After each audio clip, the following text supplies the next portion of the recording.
Hi guys, welcome back to my YouTube channel CA learners. तो आज की video है सारे ही इंटर के स्टूडेंट्स के लिए। आज इस वीडियो में आपको पता चल जाएगा कि लॉ के लिए आपको कैसे क्या प्रिपेयर करना है और हर चीज़ जो भी आपके मन में डाउट आ रहा है ना, वो मैं कोशिश करूंगी कि इस वीडियो में पूरी तरीके से मैं उसको सॉल्व कर पाऊँ। ठीक है, एंड में मैं आपको कुछ ऐसा बताने वाली हूँ। इस पूरी वीडियो को मैंने एक्चुअली 10 पॉइंट्स में कवर करने की कोशिश करी है और जो 10th पॉइंट रहेगा ना, वो आपके लिए बहुत यूजफुल रहेगा। और पर्सनली मैंने एक्सपीरियंस कर ये पॉइंट जो है वो आपको बताने की कोशिश करूँगी मैं।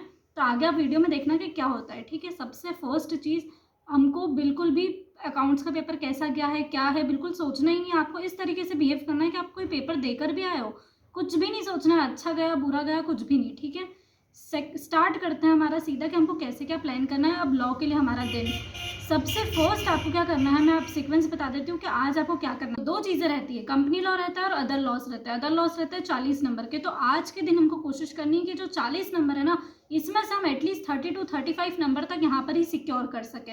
और ये बहुत ईजी है करना, बिलीव करो मुझ पर। ठीक है, तो आज आपको ये कोशिश करनी है कि हमारा Indian contract act, negotiable instruments act, उसके बाद फिर जनरल क्लॉसेस और उसके बाद फिर इंटरप्रिटेशन ऑफ स्टैट्यूट्स, ये आपको सीक्वेंस रखनी है। और कोशिश करनी है कि आप ये चारों लॉज जो है वो बहुत अच्छी तरीके से आज ही कर सोए। कल के दिन फिर आपको क्या करना रहेगा, डिविडेंड वाला जो चैप्टर रहता है ना वो उठाना है आपको। शेयर कैपिटल वाला जो चैप्टर रहता है वो, अकाउंट्स ऑफ कंपनीज, और 7th और 10th नंबर का ऑडिट एंड ऑडिटर्स वाला जो चैप्टर रहता है बेसिकली वो, ये सारे चैप्टर्स आपको कल की जो कल हमारा दिन रहेगा उसमें सबसे पहले आपको ये सीक्वेंस पकड़नी है।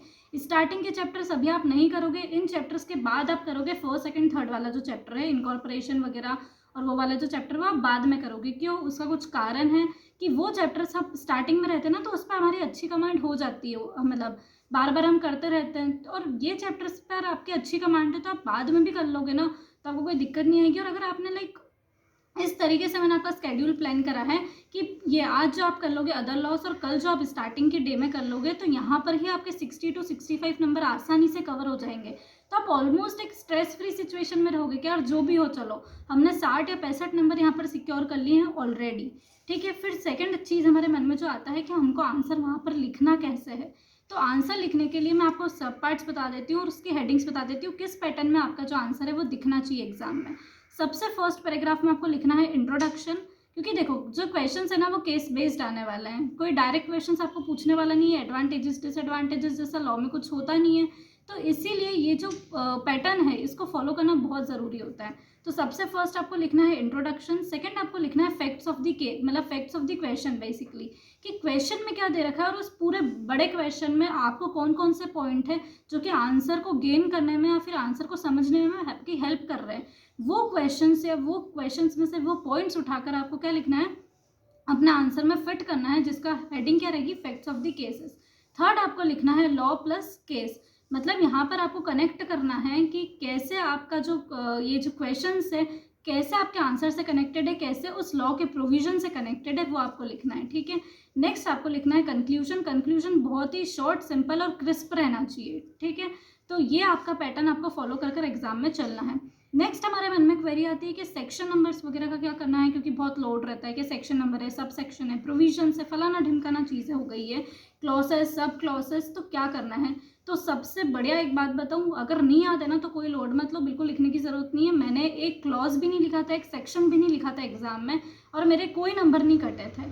तो मैं आपको अश्योर कर सकती हूँ कि अगर आए ना तो बहुत बढ़िया बात है, लिख के आना, और नहीं आए तो भी बहुत बढ़िया बात है, कोई स्ट्रेस लेने की ज़रूरत नहीं है, कोई आपके एडिशनल नंबर नहीं कटेंगे।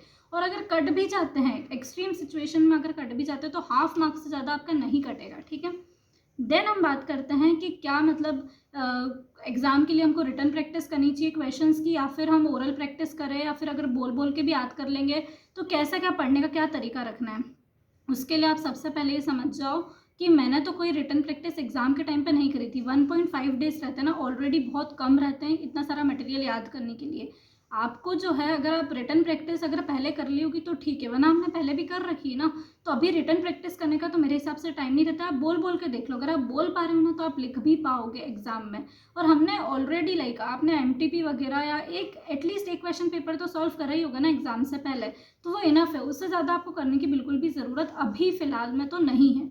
अब आपको बात आती है मन में कि यार एक क्वेश्चन हमेशा मन में रह जाता है कि यार पढ़ना तो पढ़ना कैसे है, इतना सारा कोर्स जो है वो इतने कम टाइम में कैसे याद करें। तो याद करने का तरीका क्या होना चाहिए आपका, जब आप किसी मॉड्यूल को लेकर बैठ रहे हो ना, तो उसको आपको सरसरी निगाह से देखना है। इसका मतलब क्या हो गया कि सबसे पहले उसको रिकॉल करने की कोशिश करनी है कि आपने जो पहले पढ़ रखा है, हो सकता है वो आपको याद आ रहा हो, और जो चीज़ें आपको एक बार में याद आ रही है, बिना पढ़े आपको वो याद आ रही है, अब उसको आपको वापस रिवाइज करने की ज़रूरत नहीं पड़ेगी। तो यहाँ पर आपका टाइम सेव हो जाएगा कि वो ऑलरेडी आपको याद है, ठीक है। अब जो चीज़ आपको याद नहीं आ रही है, उसको हमको पढ़ना है और फिर याद करने की कोशिश करनी है। उसके बाद आपको क्या करना है कि जैसे एक बार आप पढ़ लोगे, तो आज आप पढ़ रहे हो बेसिकली हाफ डे में, कल का आपको पूरा दिन मिलेगा, ठीक है। उसके बाद फिर आपको एक और रिवीजन चाहिएगा, तो वो एक रिवीजन आपका प्लान करोगे एग्जाम से पहले वाला जो टाइम मिलता है आपको। आपकी एग्जाम जो रहती है ना, वो 2 बजे रहती है। 1 बजे भी अगर आप अपने सेंटर वेंटर के लिए निकल रहे हो, तो 12 बजे तक तो आप एटलीस्ट पढ़ सकते हो ना। तो वो 12 बजे से पहले पहले का जो टाइम है ना, उसमें आपको एक और रिविजन का टाइम मिल जाएगा, ठीक है। तो अभी आपको क्या करना है, कैसे याद करना है कि पढ़ना है और फिर रिकॉल करने की कोशिश करनी है। जब तक आप उसको खुद से नहीं बोल पा रहे हो, तब तक उसको छोड़ना बिल्कुल भी नहीं है। ऐसा नहीं हो कि रीड करे जा रहे हो और छोड़े जा रहे हैं, ये बिल्कुल भी हमको काम नहीं करना है, ठीक है। देन बात आती है कि बहुत सारे लोगों को कन्फ्यूजन रहता है कि एमसीक्यूज किस टाइप से आने वाले हैं, क्या बहुत टफ रहेगा उनका। तो मेरे हिसाब से तो देखो, एमसीक्यू जो है ना, आपने एमसीक्यू बुकलेट देखी होगी आईसीए की, अगर कुछ और भी नहीं देखा हो तो एटलीस्ट एमसीक्यू बुकलेट तो आपने देखी होगी। तो उसमें जिस लेवल की डिफिकल्टी के क्वेश्चन है ना, वही सेम आने वाले हैं। और अगर आपके कंसेप्ट पे अच्छे से कमांड है, आपको चीज़ें अच्छे से याद है चैप्टर के बीच की, तो आपको एमसीक्यूज में कोई दिक्कत नहीं आएगी। और एमसीक्यूज में किस टाइप के क्वेश्चन आ जाते हैं, मैं एक दो एग्जाम्पल आपको दे देती हूँ, ठीक है। लिमिट्स वगैरह जैसे कुछ रहती है ना, कि डेज वगैरह रहते हैं कि 30 डेज़ के विद इन आपको ये काम करना है, या फिर ऐसा कुछ रहता है, लिमिट रहती है किसी चीज़ में कि 10,000 से अंदर हो तो करना है। तो उस टाइप के क्वेश्चंस आते हैं, सेक्शंस नंबर वगैरह, और ये एमसीक्यू उसमें वो नहीं पूछते, और अगर पूछ भी लेते हैं तो 1-2 से ज़्यादा बिल्कुल भी नहीं आएंगे। तो सेक्शन नंबर वगैरह एमसीक्यूज में नहीं आते हैं। क्या आता है, डेज वगैरह पूछते हैं, लिमिट्स वगैरह पूछते हैं, या फिर कोई डेफिनेशन वगैरह वो आपसे पूछ सकते हैं जनरल क्लॉसेस में से, या इंटरप्रिटेशन ऑफ स्टैच्यूज में से कुछ आ सकता है। तो उस टाइप के एमसीक्यू से मतलब अगर आपने अच्छे से लर्न करा है ना चीज़ों को, आपके अच्छे से कमांड है, आपको लर्न है बहुत अच्छे से चीज़ें, तो आपको एमसीक्यूज में ज़्यादा दिक्कत नहीं पड़ेगी। देन हमारा आता है डाउट कि हमको क्या मतलब अमेंडमेंट्स वगैरह और ये भी रहते हैं, ये कब हमको कवर करना है। तो इसको कवर करने का सबसे अच्छा जो तरीका रहता है वो ये रहता है कि जब आप जो चैप्टर कर रहे हो, अगर उसमें कोई अमेंडमेंट्स है, तो उस चैप्टर को जब आप कर रहे हो, तो उसके बाद में उसके अमेंडमेंट्स भी कर लो उसके साथ साथ में, और उसके आरटीपी भी कर लो, और उसके जो क्वेश्चंस है, उस चैप्टर के जितने भी क्वेश्चंस बन रहे हैं, वो सब चीज़ें आपको साथ साथ में करनी है चैप्टर्स के। तो आपको एक चैप्टर करना है तो क्या क्या करना है, अमेंडमेंट्स करने हैं, उसके साथ आरटीपी करनी है, उसकी क्वेश्चन की प्रैक्टिस भी करनी है, ठीक है। ये सारी चीज़ें आप कर रहे हो, और फिर जाके आपका एक चैप्टर जो है वो कंप्लीट कहलाएगा। देन बात आती है कि बहुत सारे फ्लो चार्ट्स वगैरह और ये सब जो रहता है, क्या ये हम बना सकते हैं एग्ज़ाम में। तो मेरे हिसाब से तो आपको नहीं बनाने चाहिए। अगर आईसीआई मॉड्यूल में कोई फ्लो चार्ट दे रखा है और वो आपको एज इट इज़ लर्न है, तो ज़रूर आप वो बना के आ सकते हो, लेकिन मन से ज़्यादा फ्लो चार्ट वगैरह मत बनाओ, क्योंकि हमको वहाँ पर जो पेपर रहता है वो उनको डिस्क्रिप्टिव चाहिए रहता है। आप जितना अच्छे से पेपर प्रेजेंट करोगे, तो उसका मतलब ये नहीं कि आप बहुत अच्छे से डायग्राम बना रहे हो, फ्लो चार्ट बना रहे हो, नहीं। डिस्क्रिप्टिव तरीके से, जैसा हमारा नॉर्मल कन्वेंशनल तरीका जो चलता आ रहा है, उसी तरीके से आपको अपना पेपर जो है वो प्रेजेंट करना है। उसके अलावा आपको कुछ फालतू की चीज़ें वहाँ पर नहीं करनी है। उसके बाद फिर लास्ट में मैं आपको बोलना चाहती हूँ कि आपको अपना 100% पेपर जो है वो अटेम्प्ट करना है। मतलब क्या होता है कि बहुत सारी चीज़ें कवर हो जाती है 1.5 डेज़ में, बहुत सारी चीज़ें हम कवर नहीं कर पाते। तो जो कवर नहीं कर पाते हैं एग्ज़ाम में, वो चीज़ें हमको लिखने को आती नहीं है। पर उसमें वहाँ पर क्या होता है कि ब्लैंक बैठे रहने से अच्छा है कि फालतू टाइम पास करने से अच्छा रहता है वहाँ पर कि आप अपना पूरा पेपर एटलीस्ट अटेम्प्ट करके आओ। लॉ में तो बहुत ही आसान रहता है पूरा पेपर अटेम्प्ट करना। मतलब यहाँ पर आप अपने कॉमन सेंस से भी चीज़ें लिख सकते हो कि यार हमको क्या लगता है, हमारा एक ओपिनियन क्या है, आप वहाँ पर वो लिख के आ जाओ भले ही। लेकिन कोई भी क्वेश्चन आपको छोड़ना नहीं है, उसके बहुत सारे एडवांटेजेस होते हैं, उसमें कभी मैं और बता दूंगी, ठीक है। पर अभी आप इतना समझ लो कि पेपर पूरा अटेम्प्ट करना है आपको।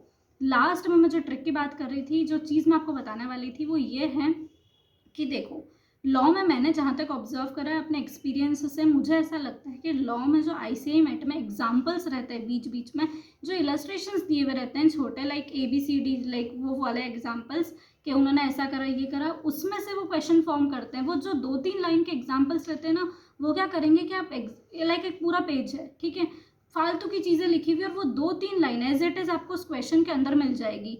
अब आपको क्या करना है कि जब आपने आईसीआई मेट अच्छे से पढ़ी होगी, तो आपको तो पता चल जाएगा कि अच्छा ये एग्जाम्पल वो था, और इसके नीचे क्या लिखना है, इसका आंसर क्या है, वो आपको अच्छे से पता चल जाएगा।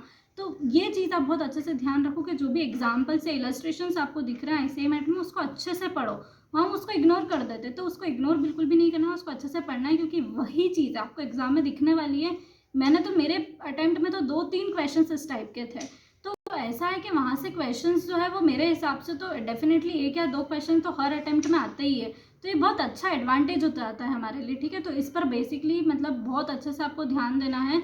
और नेक्स्ट और लास्ट चीज़ बस मैं ये बोलना चाहती हूँ कि नया पेज और नया क्वेश्चन, ठीक है, ये प्रिंसिपल आपको फॉलो करना है और बहुत अच्छे से मेहनत करनी है। सब कुछ बहुत अच्छे से होगा, टेंशन लेने की बिल्कुल भी ज़रूरत नहीं है।